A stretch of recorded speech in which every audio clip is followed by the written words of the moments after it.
Good afternoon, everyone. Welcome to another UCL lunchtime lecture.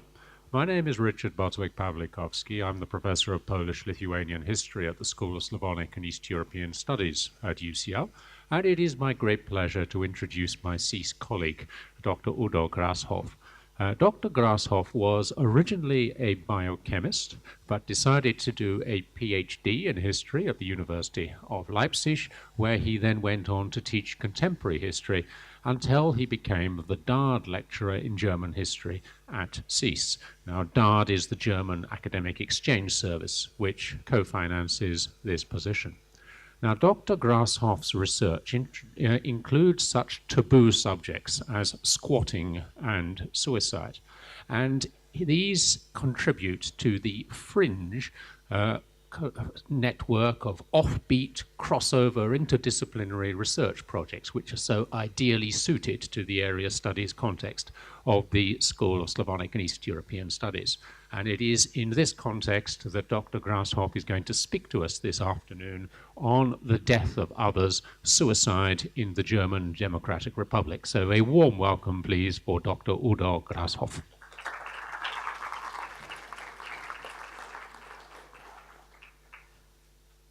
Thank you very much. Thanks for coming.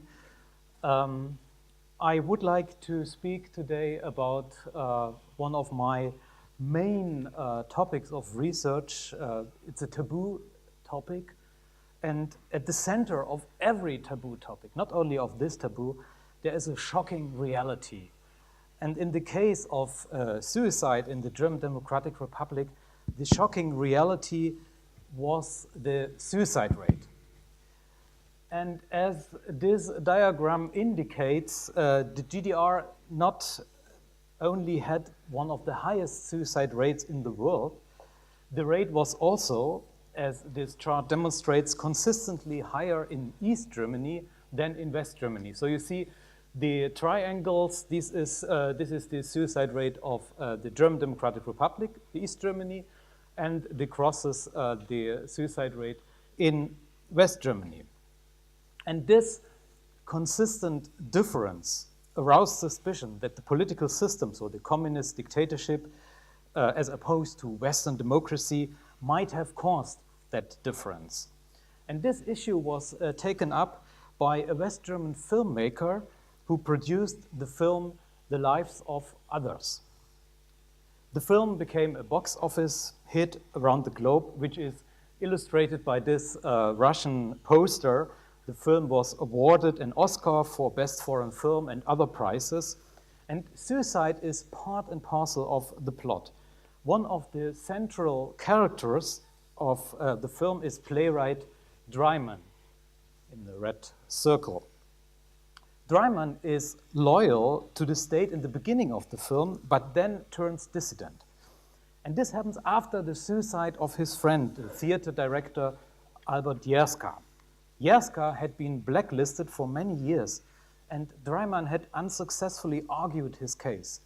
After the suicide, Dreimann writes an eulogy in which he expresses his desperation about the loss of his friend. After the funeral, he contacts a West German journalist and manages to smuggle an article to West Berlin, which is published in the weekly journal Der Spiegel. The pamphlet, based on this eulogy, makes it not only to page 1 of the magazine, but also into TV news. And here, Western journalists link the individual case of Jerska and the suicide rate. And this is one of the underlying messages of the film in general, as some reviews indicate. So, just two examples here. Professor of psychology Diana Diamond writes about the film, this is the first accurate depiction of the psychological terror wielded by the Stasi, the East German secret police. And Professor of German, Mary Elizabeth O'Brien, writes that the film does not shy away from showing the cost in human lives for defying the SED dictatorship, especially in its depictions of suicides. So what is important here is that both scholars draw a direct line between state repression and the suicide rate. either by blaming the psychological terror of the Ministry for State Security, the Stasi, and I have just updated the PowerPoint a couple of minutes ago. These are the current numbers that we have about the numbers of staff and unofficial informants, which are a bit lower than previously believed, but still impressive, or by accusing the dictatorship of the SED, so this is the Socialist Unity Party, the leading party in the German Democratic Republic, by accusing this party for the suffering of the East German population, including many suicides. And in fact, it is conceivable that indoctrination, travel restriction, spoon feeding, and political repression might have created difficult situations. And many acts of desperation might have been caused by the dictatorship. But the historical reality is often more complex and does not always comply with our suppositions. And this is indicated by some more critical reviews. So in some reviews, such as the review from Professor Murray Fulbrough from UCL, it is criticized that the film fails to represent the GDR in all its complexities. And cultural historian Nick Hodgin writes that the long-held assumption that it was the state's repressive policies that were the principal cause for the GDR suicide rates has been challenged in recent years.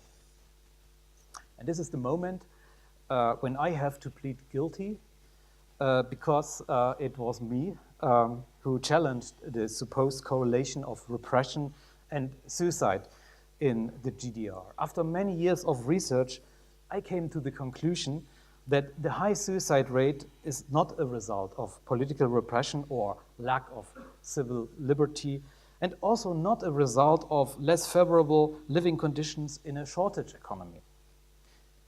You might say he must have very strong evidence to support such a counterintuitive statement. And I think I do. Let me discuss some results of my research.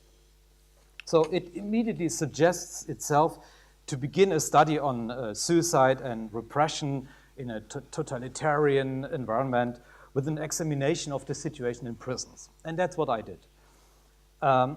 Among the averagely more than 30,000 prisoners in the GDR, there was always a significant share of political prisoners.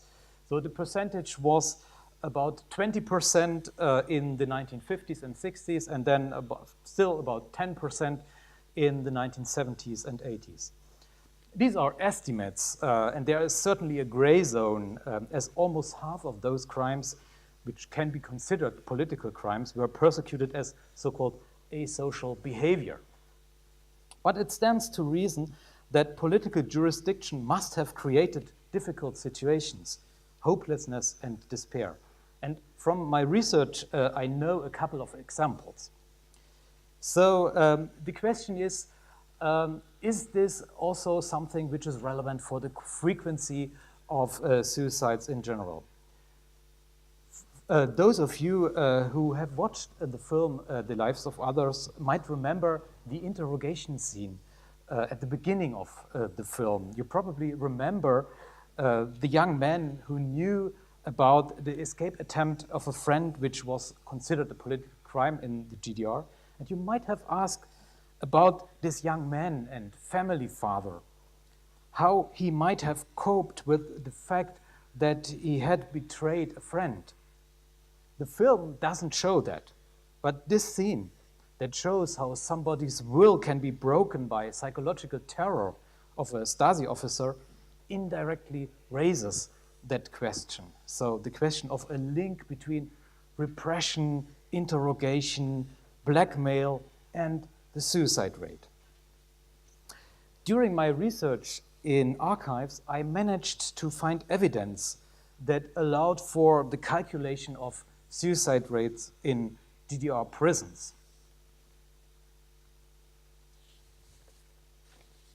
not for the whole time of the GDR's existence, but for certain periods. And a very useful source for this, as a very useful source, I could use diaries of the State Department responsible for prisons.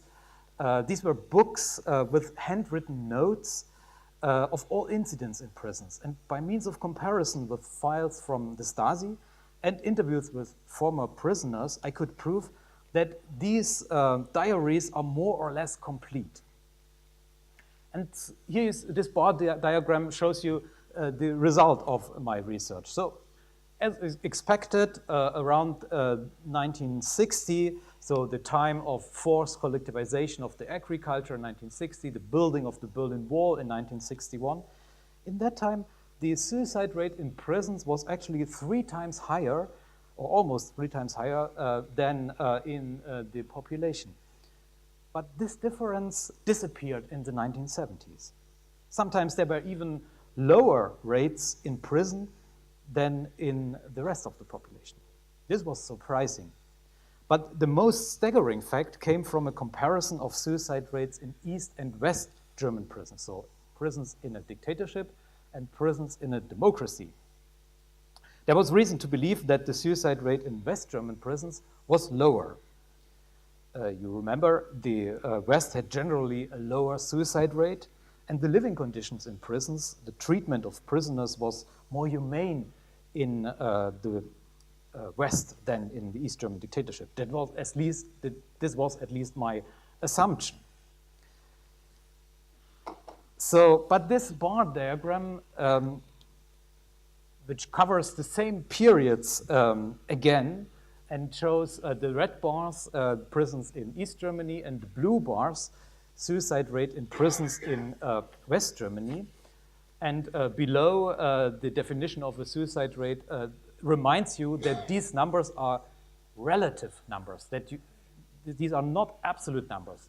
That means despite the fact that the West Germany had a different population size, these numbers are comparable because these numbers are relative numbers. This is very important. This is always very important when you deal with suicide rates. So for West German prisons, there were only statistics available for the 70s. But what they indicate is more than clear. West German prisoners committed suicide 3 to 4 times more often than East German prisoners. And also the relatively high suicide rate of East German prisoners in the early 1960s is below the suicide rate in the West. How can we understand that? And it took me some time to find it out, to be honest. It's very complex. There are many, many factors. But perhaps the main factor, the most important factor, is that in West Germany, most of these many suicides occurred in custody. And so custody is mainly, there has to be looked for the solution of this problem. And the only explanation for this is that in West German prisons, there is less control and less surveillance. And so what I found out is that the intention, the desperation, the suicidal tendencies in prison are similar in East and West German prisons. So we have also scattered statistics about suicide attempts. And from these scattered data, we know that the suicidal tendencies are similar. What is different is the number of successful suicides. And this is clearly a result of the different regime in the prisons. So there was strict control and surveillance in East German prisons, and therefore it was almost impossible to commit suicide for a prisoner in the East. Whereas in the West, the regime was much more liberal, and so it was more likely, or it was easily possible to commit suicide. In addition, I also found that in a dictatorship, legal action is faster, and that means that people are prisoners are not for such a long time in custody. And after the trial, there's also a difference according to the political system. So in a communist dictatorship, most prisoners are in collective confinement, in large prison cells, whereas in a democracy, it's much more individualized. And this is unfortunately conducive to suicide, to be alone in a prison cell. In addition, there are differences regarding the everyday life of the prisoner. So in East German prisons, there was a duty to work. And also, particularly for political prisoners, there was the chance of ransom. So this was a secret deal, a top secret deal between East and West Germany. It started in the 1960s that political prisoners could be released to the West. And so there was a total number of more than 30,000 East German political prisoners that went after their prison sentence to the West. And so this means for a certain year, every third political prisoner had the chance to be released to the West. And this diminished the suicidal tendencies remarkably among political prisoners. I also have to add here that my numbers do not include suicides in Stasi prisons. We have some scattered numbers, but these figures indicate that the suicide rates in remand prisons of the Stasi were similar to the suicide rate in West German prisons, which is quite high compared to the suicide rates in the police prisons of the GDR. But it is only a relatively small number of Stasi prisoners. And this would have changed the overall numbers only slightly. So what we can learn from the complex situation in prisons is that the assumption that repression leads more or less automatically to more suicides is misleading. This is corroborated when we look again at the suicide rate of the whole country. So this bar diagram shows again suicide rates in East and West Germany. So red, the territory of East Germany, blue, West Germany, but now for a different period, beginning in the 19th century. And this chart does not only cover a different period, it extends over very different political regimes. So, beginning with a monarchy, the German Empire, then the Weimar Republic, a democracy, the Third Reich, a dictatorship, the transition period of the occupation, and then the communist dictatorship of the GDR. The only conclusion that I can draw from this is that the frequency of suicide and political systems can't be correlated at all. How can we put this across? How can we understand that?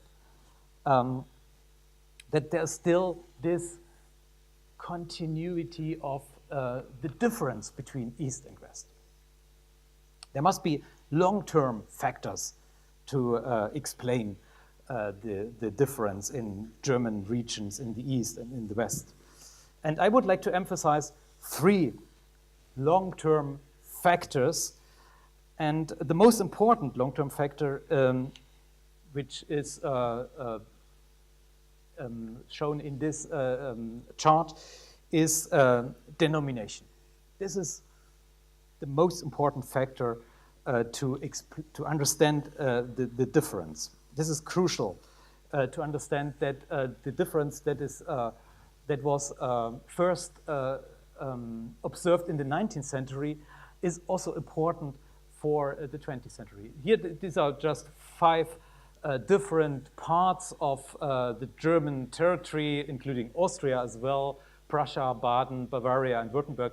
And in in each territory, you find a similar difference, higher suicide rates for Protestants and a lower suicide rate for Catholics. How can we explain that? Why do Protestants commit suicide more frequently than Catholics in the German territories? One explanation is that the Catholicism might have made it easier to deal with serious conflicts by the means of confession. Well, this is one explanation. On the other hand, Catholicism has also imposed a strict ban on suicide.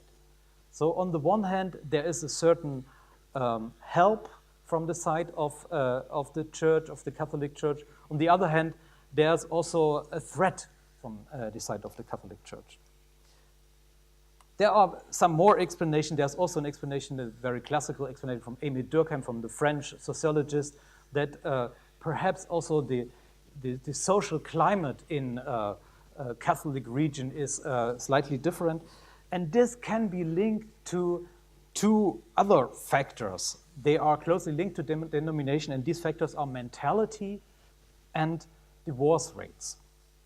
So what we know is that in some East German regions, such as Saxony, for instance, there's a specific restrained mentality as opposed to the more joyful and optimistic mentality that you can find, for instance, even today in the Rhineland. And regarding divorce rates, we know that East German regions have very high divorce rates since the 19th century. And all three factors are known as suicide-enhancing factors. And there's reason to believe that they had a long-lasting legacy with some limitations, as we will see at the end of this talk. But first of all, let me discuss the question, why was the suicide rate not influenced by political systems? I think we should acknowledge that even in a dictatorship, there are not only factors which increase loneliness and desperation, there are also factors such as integration and social support which alleviate suffering. So positive and negative factors might have compensated each other. We know that East German communists made individuals feel that they are part of the state's governance by providing them with responsibilities, and feeling of security and welfare was a crucial element of the communist policy. And this is reflected in academic concepts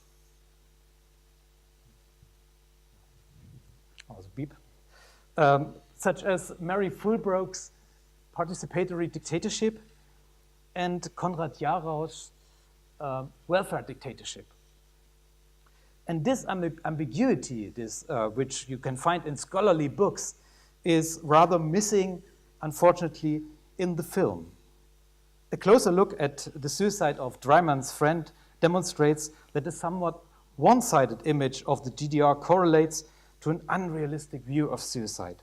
The film indicates that Jaskar's ban to work as a theater director dates back to 1976. In November 1976, there was the denaturalization of dissident singer and songwriter Wolf Biermann, and this provoked protests and heated debates among East German artists. And as a consequence, many artists left the GDR. Others negotiated temporary visas to the West. No suicide of an East German artist in the 1980s can be linked to an employment ban. There were various possible solutions, and the situation was much more complex, with many more options beyond desperation. The film creates, no doubt, a somewhat misleading picture regarding the cause of suicide. But at the same time, the film is completely authentic in its description of the reactions of contemporary witnesses. Today, with hindsight, we are able to criticize their conjecture that the regime might have caused many suicides. But suspicion is a historical fact too, and the frequent occurrence of rumors and exaggeration underlines the gravity and efficacy of the taboo. So there is silencing on the one side and rumors and suspicion on the other side, and both belong to the taboo. Therefore, I deem it misleading to equate the taboo with silencing. Conversely, there's a lot of discourse around the forbidden zone, even if flawed and misleading. A second look at Dreimann's eulogy can illustrate that. So he writes in his eulogy, in 1977, our country stopped counting suicides. They called them self-murderers, but it has nothing to do with murder, no bloodlust, no heated passion. It knows only death, the death of all hope. In this text, we can identify some elements or ingredients of the taboo. Dreimann suspects that the GDR has stopped counting suicides. This was not the case. He claims that authorities use the term self-murder. It is not up to date. They changed their practice in the 1970s and they used the medical term suicide, which is suicide as a medical term. But how should he know? Also, Dreimann doesn't know any statistics. Only West German media connect Jerska's death, or the death of Dreimann's friend, and the suicide rate. And you can ask, why this? Why did Dreimann not accuse the state? Presumably because he feared criminal persecution, because this was a crime to accuse the state directly. What this shows is that the taboo is not the end of all communication, but rather the impetus for many practices. So the taboo is a bit like a black hole. It's invisible in the center, but it triggers a lot of distorted movements in close proximity. You have 1 minute more? Yeah? Okay, great. Because I'm a historian, it's for me important to say that a taboo is not just a thing which is consistent and which doesn't change. A taboo has also a history. This is my last point. The taboo changes over time. So what I did with this diagram is to try to measure the changes, the ups and downs of the taboo, and I use academic publications here to show these ups and downs. And then I also wanted to understand why this. Why was there an increase in the number of publications at some point, and why was there a decrease? And to my surprise, I discovered a close link between the statistic, the suicide rates, and the reactions, the policy of the Socialist Unity Party of the GDR. So this table demonstrates that from 1956 onwards, the East German communists published the suicide statistics because there was a drop of 25% between the end of the war and the middle of the 1950s, and they understood this as part of their successful construction of socialism. But then, after the building of the wall, it changed. There was a different trend. There was an increase in the suicide rate, and then they stopped the publication of the suicide figures. 1968, again, a different trend in the suicide rate, and this was actually the boom of research on suicide. And what is important here is that there was not only research from academics, but there was also action from the side of the state. So the Ministry of Health, they tried to accelerate this trend, and they established suicide prevention centers in the GDR. And the same or a similar practice can be observed in the 1980s. At that time, the international trend was to establish helplines, telephone counseling, and so in the 1980s, again, the state tried to accelerate the trend of decrease in suicide rates and established these helplines. But, and this is the last confusing or surprising fact, all these activities, the activities of the state on the one hand, and also the critic from the West, from Western journalists, the accusation of the communist regime, both were completely fundamentally wrong regarding the causes of suicide and also regarding the trend. Still in the 1980s, there was a common assumption that the suicide rates are rising, but what we can see here is that in the 1980s, so at the very time the film is set in, there was a beginning trend of decreasing suicide rates.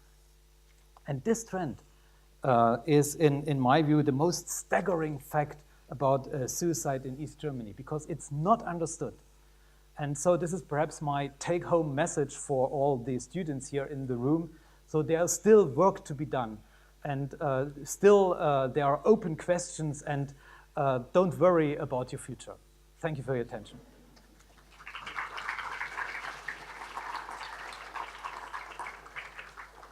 Well, thank you very much for this truly interdisciplinary mixture of history and sociology, film studies with a bit of theology. Now, we have time for a few questions. Please keep them succinct. I'll only allow one each, and please wait for the microphone to be brought to you before beginning to speak.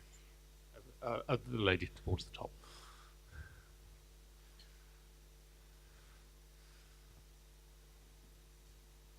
Hi there. Just a couple of points that I picked up because I work in mental health research and very interested in stigma and suicide. The first thing is I saw that during the Nazi time, suicide rate was higher. So I think in a way this speaks against what you said. Also, you mentioned Catholic Church and suicide. I work in mental health stigma, and I know in the Catholic Church, suicide has always been a massive taboo. So I was wondering if maybe it's also the case that often suicides weren't reported as suicide because, like in the past, Catholics weren't allowed to be buried in a normal burial ground. When it was official, there was suicide. And then I thought, because I'm German as well, you kind of compared, West Germany, East Germany with Protestant Catholic. I come from Northern Germany, that's a massively Protestant region, so I think it would be important to compare the different states, because like for my region, it wouldn't be true that it's mainly Catholic. And then I think it would also be interesting if your statistics comparing to different Protestant countries as well, so not just the German-speaking area. So you could actually make a comparison between Catholic and Protestant. Thank you.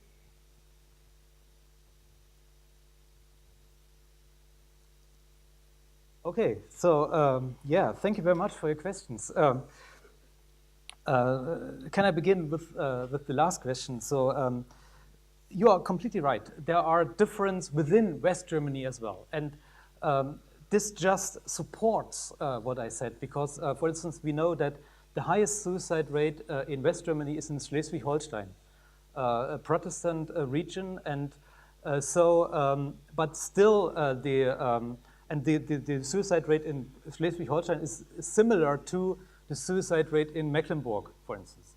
So this rather supports my conclusion, and the difference is just between East and West Germany is just a result that there are more Catholic citizens in West Germany than in East Germany, and so it's just a question of the number of Catholics. But there is this marginal, minor observation, of course, that even within West Germany there are important differences. Yeah, that's right.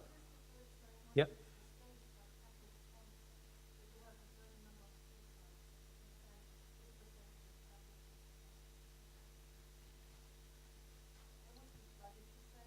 Yeah, the problem is that I'm not sure if we have numbers for this for the last decades. So we have numbers for this from the 19th century, but for the 20th century, the statistical data are collected from states, and so unfortunately we don't have evidence for this. You use the microphone, please. Oh, sorry. But I think you still have to use like if your argument is it's Protestant Catholic, then I think there is demographic information available also from the states, and then you should compare, like the ratio of Catholics and Protestant instead of just like regions, because that's, like as somebody who has an epidemiological approach, that would be too messy, to be honest, because you make quite a claim that has quite a lot of implications. So I think you should really compare the numbers Protestant Catholic and not just region. Thank you. But I think more important than the denomination as such is that the denomination is linked to mentality and to a certain social behavior. And this is much more important than just the denomination as such. And I think the other two, so the mentality, which is very difficult or impossible to operationalize, this is much more important than the denomination as such. And what I can say is only that this is the most likely and the only available interpretation and explanation that we have at the moment. But as I said, there are many open questions, and I wouldn't say that this is the absolute truth and nothing can be done to get a more differentiated and a more precise understanding of that. And let me just briefly answer your other two questions. Regarding the Third Reich, the suicide rate in the Third Reich was not higher than in the Weimar Republic. And so there are various reasons for this, but it's very difficult to establish a correlation between repression and suicide in the 1930s. And for the 1940s, we don't have statistics, so during the war. And regarding the question, are the numbers accurate? What we know is that there is a certain tendency to manipulate, to conceal suicides in Catholic territories. That's what we know. And I have calculated the amount, the likely amount of manipulation. And what I can say for sure is that this is not the explanation for the whole difference. This diminishes the difference slightly, perhaps half of the difference is due to incorrect data, but still there is a remarkable difference between East and West, which is not related to the quality of the statistical data. Another question. Please. You need the microphone.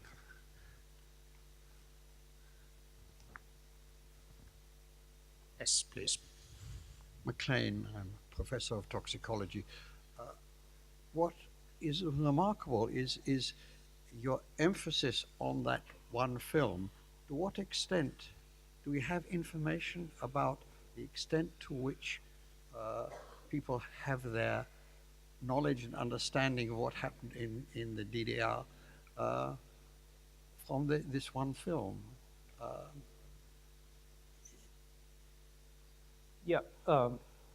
So my justification for this is that always when I speak with students, or quite often when I speak with students or with friends, and I mention that I'm a teacher and that I teach the history of the GDR, then they say, oh, the lives of others. So I don't know why, but this film is, this is my observation, is much more influential than all these scholarly books that I also mentioned in my talk. And so this is just a good film. And I think this is my explanation why this film is so influential. Is as an artwork, it follows an artistic logic. And as an artwork, it's brilliant. But my problem is that at the same time, from my academic point of view, it's misleading. Thank you. Another question, perhaps? Please, at the front. Thank you. Just a couple of points. First of all, any evidence of a surge in following the building of the Berlin Wall? Mm-hmm. And secondly, any sort of geographical difference? That is to say, was there perhaps a tendency for those who were exposed to Western influences to be more suicidal because of sheer frustration? Western influences.